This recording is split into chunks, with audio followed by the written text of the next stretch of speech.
Sometimes when I read this gospel passage, I think to myself, how boring it would be to go hiking if all the mountains got lowered and all the valleys were filled up and the trails got paved over and made smooth and straight. But of course, that's not what this gospel passage is referring to.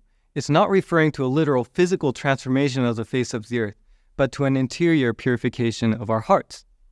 And what is the purpose of this purification? It tells us at the end of the reading, all flesh shall see the salvation of God.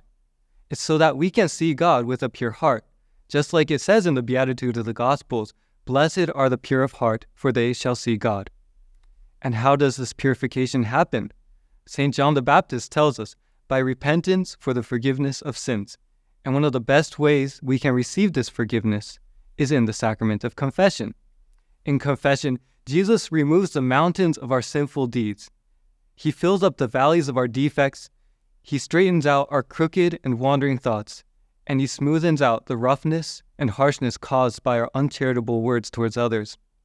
Confession removes these obstacles that keep us separated from God so that we can keep our eyes focused on Him alone. We have to admit, though, sometimes it's difficult to go to confession. So there are two things I'd like to mention that might help. First is that the more often we go, once or twice, once a week, once every 2 weeks is a good benchmark, the easier it will become to go. Since for one, it becomes a habit, and two, we will begin to feel the healing and peaceful effects of the sacrament on our souls.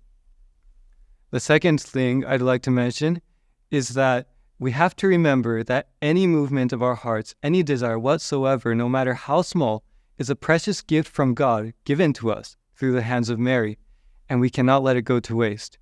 So we can ask Our Lady for the grace of contrition and to accompany us even into the confessional. It might even help to have a rosary in hand while you're in there, just to remember the intercession that Our Lady offers us to be reconciled to her Son. There in confession, the blood of the Lamb is sprinkled on us to make us pure so that we can see God.